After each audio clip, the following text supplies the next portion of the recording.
Hello నమస్తే వనకం సస్యకాల్ ఆదాబ్ welcome to my channel cookery pots. నేను మీ ఆరిక్య. ఇవాళ నేను మీకు చేసి చూపించబోయే రెసిపీ ఏంటంటే, మా కజిన్ నన్ను చాలా రోజుల నుంచి అడుగుతుండండి ఈ రెసిపీ చేసి చూపించమని. అందుకని తనకి ఈ రెసిపీ డెడికేట్ చేస్తున్నాను. సో తన కోసం ఇవాళ నేను మటన్ కోర్మా రెసిపీ ఎలా చేసుకోవాలో చూపిస్తాను, పదండి. ఈ రెసిపీ నేను ఫస్ట్ టైం మా పెద్దమ్మ వాళ్ళ ఇంట్లో తిన్నాను. మా అమ్మమ్మ వాళ్ళ ఇంట్లో మా పెద్దమ్మ చేశారు. ఇది పాతకాలం స్టైల్లో చేశానన్నమాట. కానీ ఇందులో చిన్న ట్విస్ట్ ఉంది. Keep watching. ముందుగా స్టవ్ ఆన్ చేసుకొని ఒక పాన్ పెట్టుకోవాలండి.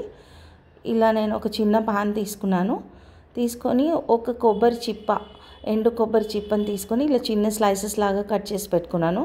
ఇప్పుడు ఈ చిన్న స్లైసెస్ లాగా కట్ చేసుకున్న ఎండు కొబ్బరిని మనం ఇందులో ఈ ప్యాన్లో వేసి చక్కగా వేయించుకోవాలన్నమాట. లైట్ గోల్డెన్ బ్రౌన్ కలర్ వచ్చే వరకు ఫ్రై చేసుకోవాలి. మాడనివ్వకుండా చక్కటి కలర్ రావాలన్నమాట. యాక్చువల్గా పాతకాలంలో అయితే కట్టెల పొయ్యిలు ఉండేవి కాబట్టి వాళ్ళు కాల్చుకునేవాళ్ళు. సో మనకి ఇప్పుడు ఆప్షన్ లేదు కాబట్టి మనం ఇలా ప్యాన్లో వేసి ఫ్రై చేసుకుందాం. ఓకేనా? చూసారు కదా, ఈ విధంగా లైట్ గోల్డెన్ బ్రౌన్ కలర్కి ఫ్రై చేసుకొని ఒక ప్లేట్లో సర్వ్ చేసుకున్నాను. దీన్ని పక్కన పెట్టుకోవాలి. అండ్ ఇదే ప్యాన్లో మళ్ళీ నేను కొంచెం గసగసాలు తీసుకున్నానండి, 2 స్పూన్స్.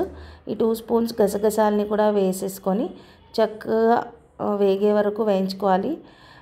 ఇది మాడకూడదు, దగ్గరే ఉండి చక్కగా సాట్ చేసుకోవాలి. ఇలాగా సన్నని మంట మీద ఎక్కువసేపు మాడగొట్టేసి టేస్ట్ అంతా మారిపోతుంది అనమాట. ఇవి చాలా చిన్నగా ఉంటాయి కాబట్టి చూసి జాగ్రత్తగా మనము ఫ్రై చేసుకోవాలి. ఇలాగా ఇప్పుడు దీన్ని కూడా ఈ కొబ్బరి వేసుకున్న ప్లేట్లోకి పక్కన తీసేసుకున్నాము. అండ్ మళ్ళీ ఇదే ప్యాన్ పెట్టుకొని ఇందులో ఒక 3 టేబుల్ స్పూన్ల నువ్వులు వేసుకున్నానండి. చక్కగా ఇలా నువ్వులు తీసుకున్నాను. ఈ నువ్వులు కూడా చక్కగా మనం దగ్గరుండి స్లోగా సన్నని మంట మీద వేయించుకోవాలి.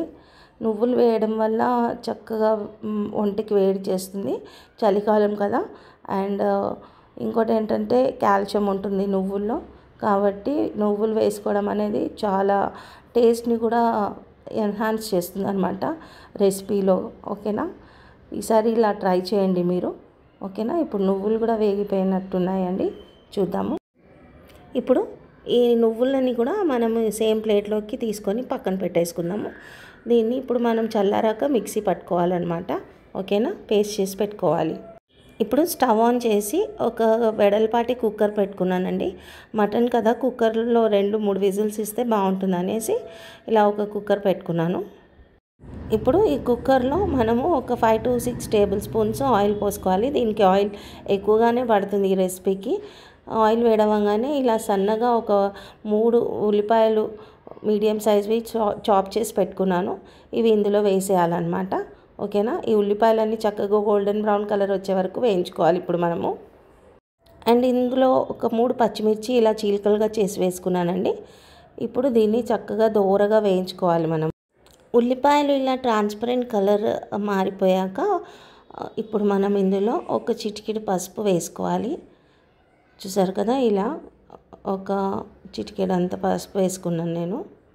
ఇప్పుడు ఈ పసుపు కూడా వేగాలన్నమాట, పచ్చివాసన పోయేంత వరకు. పసుపు ఎప్పుడూ ఆయిల్లోనే వేసుకోవాలండి.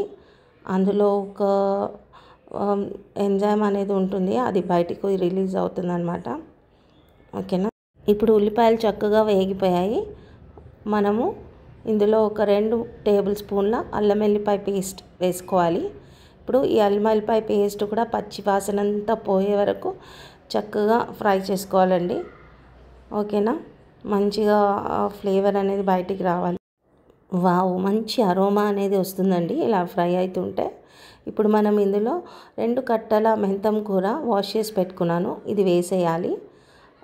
చూసారు కదా, ఈ విధంగా నేను కాడలతో సహా వేసేసానండి, ఎందుకంటే అవి కూడా చాలా లేతగా ఉంటుంది, చాలా బాగుంటుంది అన్నమాట ఫ్లేవర్.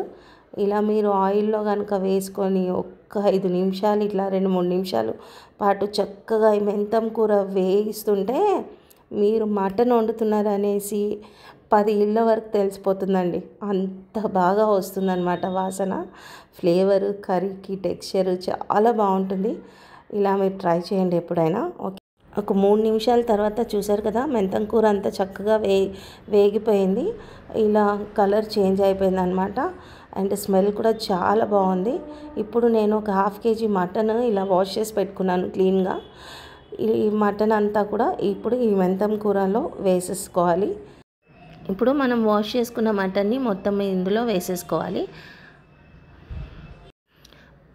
ఇప్పుడు ఈ ముక్కలకంతా ఈ ఆయిల్ ఇదంతా పట్టేటట్టు ఒకసారి చక్కగా మంచిగా మిక్స్ చేసుకొని ఈ మూత పెట్టి మగ్గించుకోవాలండి. ఇలా కుక్కర్ మూత రివర్స్లో పెట్టి మగ్గించుకున్నాను అనమాట. ఓకేనా. ఇప్పుడు ఇలా ఒక 5 నిమిషాల పాటు మటన్లో ఉన్న వాటర్ అంతా పోయే వరకు ఇంకిపోవాలన్నమాట. అప్పుడే ఆ మటన్ వాసన అంతా పోతుంది. చక్కగా మటన్ కూడా ఒక 20% 30% వరకు కుక్ అయిపోతుంది. ఇలా మీరు ఈ మటన్ని ఉడికించుకోవాలి. ఓకేనా. ఇప్పుడు నెక్స్ట్ ఏంటంటే ఇందులో మనం ఏమేమి ఇంగ్రీడియంట్స్ వేసుకోవాలో చూసేద్దాము. ఇప్పుడు ఇందులో మనము ఇందాక డ్రై రోస్ట్ చేసి పెట్టుకున్నాం కదండి, కొబ్బరి గసాలు నువ్వులంతా పేస్ట్ చేసుకున్నాను. అది ఫైన్ పేస్ట్ మిక్సీ జార్లో వేసి రుబ్బి పెట్టుకున్నాను. ఇదంతా ఇందులో వేసేసేయాలన్నమాట. చక్కగా వేసేసి ఇప్పుడు మంచిగా ఒకసారి మిక్స్ చేసుకోవాలి. మిక్స్ చేసుకొని ఈ పచ్చివాసన అంతా పోయే వరకు ఇది ఫ్రై చేసుకోవాలి. అప్పుడు ఇది ఏమవుతుందంటే ఈ మసాలా అనేది మంచిగా మటన్ ముక్కలకి పట్టేస్తుంది అనమాట. ఈ కొబ్బరి గసాల మసాలా వేసినప్పుడు అడగంటుతుందండి. అడగంటకుండా మాడకుండా కొంచెం అప్పుడప్పుడు మధ్య మధ్యలో ఉండి మీరు చూసి కలుపుతూ ఉండాలి. పెట్టేసి వదిలేయొద్దు. ఇప్పుడు ఒక 2-3 మినిట్స్ ఇలా మూత పెట్టి మగ్గించుకున్నాను అనమాట నేను. ఓకేనా. మా ఇంట్లో పూసిన గులాబీ పువ్వు బడ్ చూసారా ఎంత బాగుందో, లైట్ పింక్ కలర్లో. అండ్ ఇప్పుడు 3 మినిట్స్ అయిపోయాయండి. చూద్దామా ఇప్పుడు మటన్ కర్రీ ఎలా అయిందో చూసేద్దాము. ఓపెన్ చేసేసి లిడ్. వావ్, మంచి అరోమా వస్తుంది. ఆయిల్ అంతా పైకి తేలింది. ఈ వేసిన మసాలా అంతా చక్కగా ఒక 3 నిమిషాల పాటు మగ్గిపోయిందనమాట. ఇప్పుడు ఆ పచ్చివాసన అంతా పోతుంది. మంచిగా ఫ్లేవర్ అనేది వస్తుంది ఆయిల్లో ఫ్రై అయితే. ఒకసారి అడుగంటకుండా మిక్స్ చేసుకోవాలి. కిందికి పైకి చక్కగా ఒకసారి బాగా కలుపుకోవాలి. ఇప్పుడు ఇందులో నేను 2-3 మీడియం సైజ్ టమాటోలు ఇలా ప్యూరీ చేసి పెట్టుకున్నానండి. ఈ టమాటో ప్యూరీని కూడా వేసేసుకోవాలి. వేసేసుకొని మనము మంచిగా కలుపుకోవాలి. ఇలా చేయడం వల్ల ఏంటంటే మంచిగా కర్రీ అనేది గ్రేవీ టైప్లో వస్తుందన్నమాట. మీరు డైరెక్ట్గా టమాటోలు కనుక వేసేస్తే అవి అక్కడక్కడ ఉండిపోయి మంచిగా ఉండదన్నమాట కర్రీకి ఫ్లేవర్ అనేది. ఓకేనా. ఇప్పుడు మూత పెట్టేసి ఒక 3 నిమిషాల పాటు మగ్గించుకోవాలండి. ఆ టమాటో ప్యూరీ అంతా కూడా చక్కగా మగ్గిపోవాలి. ఇప్పుడు ఇందులో 2 టేబుల్ స్పూన్ల ఉప్పు వేసుకున్నాను. యాక్చువల్గా ఉప్పు మీరు ముందే వేసుకోవచ్చండి. నేను ఏం చేశానంటే మర్చిపోయాను ఉప్పు వేయడము. ఉప్పు ముందే వేసుకుంటే కనుక చక్కగా ముక్కలకు కూడా పడుతుంది. సో నేను ఇప్పుడు వేసేసుకున్నాను. అండ్ ఒకసారి చక్కగా ఉప్పు అంతా కలిసేటట్టు కలుపుకోవాలి. ఓకేనా. ఇప్పుడు ఒక మూత పెట్టేసుకొని మళ్ళీ రివర్స్లో ఒక 2 నిమిషాల పాటు మగ్గించుకోవాలండి. నెక్స్ట్ ఇప్పుడు ఇందులో ఏంటంటే మనము చూసారు కదా, ఆయిల్ అంతా పైకి వచ్చేసి కర్రీ కలర్ టెక్స్చర్ ఎంత బాగుందో. ఆల్మోస్ట్ ఇప్పుడే ఇంత గ్రేవీగా ఉందంటే చూడండి, బాగుంది కదా టెక్స్చర్. అండ్ ఇందులో ఒక 2-3 స్పూన్ల కారం అకార్డింగ్ టు యువర్ టేస్ట్, మీరు ఎంత కారం తింటారో అంత కారం వేసుకోవాలి. అండ్ 2 స్పూన్ల ధనియాల పొడి కూడా వేసుకున్నాను. ధనియాల పొడి ఎప్పుడైతే ఇంట్లోనే చేసుకున్నది వేసుకుంటాను నేను. మీరు కూడా అలాగే ట్రై చేయండి. బయటకు ఉన్నది అంత టేస్ట్ అనేది ఉండదు అనమాట. ఇలా ఒక 2 స్పూన్ల ధనియాల పొడి వేసుకొని ఒక్కసారి బాగా కలుపుకున్నానండి. ఇలా మొత్తం కలిసేటట్టు ఒకసారి మంచిగా కలుపుకోవాలి. ఈ చూసారు కదా కర్రీ టెక్స్చర్ బాగుంది కదా. అండ్ ఇప్పుడు కూడా మనం మరోసారి మూత పెట్టేయాలి, మగ్గించుకోవాలి. నేను ఒక చిన్న రోల్ తీసుకొని ఒక చిన్న మసాలా నూరుకుంటున్నాను అనమాట. ఒక 2 ఇలాచీలు, ఒక 1 ఇంచ్ పట్ట వేసుకున్నాను. అండ్ ఒక 4-5 లవంగాలు వేసుకున్నాను.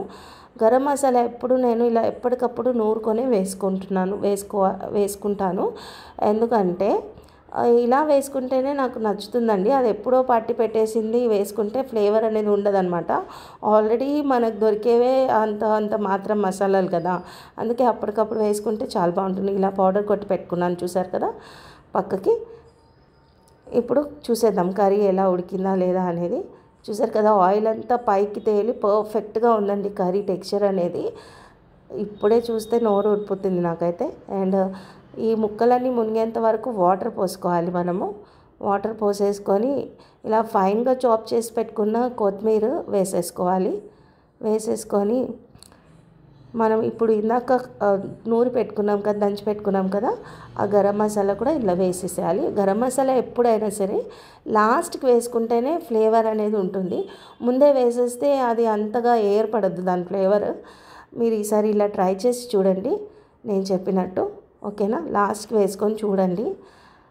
అండ్ ట్విస్ట్ అని చెప్పాను కదండి, ఇదే చామదుంపలు ఇలా బాయిల్ చేసి ఆయిల్లో కొంచెం అలా ఇలా ఫ్రై చేసి పెట్టుకున్నాను అనమాట. మా ఇంట్లో పెరట్లో కాచినవి ఇవి. మీకు ఒకవేళ చామదుంపలు నచ్చవు అనుకుంటే దీని ప్లేస్లో ఆలుగడ్డలు కూడా వేసుకోవచ్చండి. ఇలా దుంపలు వేసుకోవడం వల్ల ఈ మటన్ కర్రీ అనేది ఇంకా ఎన్హాన్స్ అవుతుంది, చాలా బాగుంటుందన్నమాట. ఈసారి ఇలా ట్రై చేసి చూడండి. అండ్ ఒక్కసారి అలా లైట్గా జస్ట్ అట్లా సెట్ చేసేసి వీటిని మనము కుక్కర్కి మూత పెట్టేసుకోవాలి, విజిల్, ఓకేనా? ఇలా నేను మూత పెట్టేసి ఒక 6 to 7 విజిల్స్ పెట్టేశాను అనమాట. పెట్టేసుకొని మనము ఈ ప్రెషర్ అంతా రిలీజ్ అయిపోయే వరకు దాన్ని డిస్టర్బ్ చేయకుండా వదిలేయాలి. అంతే, tasty and super yummy delicious curry mutton korma చామదుంపలతోటి రెడీ అయిపోయిందండి. ఈ రెసిపీ మీ ఇంటికి ఎప్పుడైనా గెస్ట్లు వస్తే చేసి పెట్టండి, వాళ్ళు చాలా అప్రిషియేట్ చేస్తారు మిమ్మల్ని. అండ్ అకేషన్స్లో కూడా ఈ రెసిపీ బగారా రైస్కి దానికి బాగుంటుంది సైడ్ డిష్ లాగా. ఒకసారి ట్రై చేసి చూడండి ఇలా. అండ్ నా కామెంట్ సెక్షన్లో చెప్పండి ఎలా ఉందో. నా ఛానల్ని లైక్ చేయండి, షేర్ చేయండి, సబ్స్క్రైబ్ చేసుకోండి. బాయ్.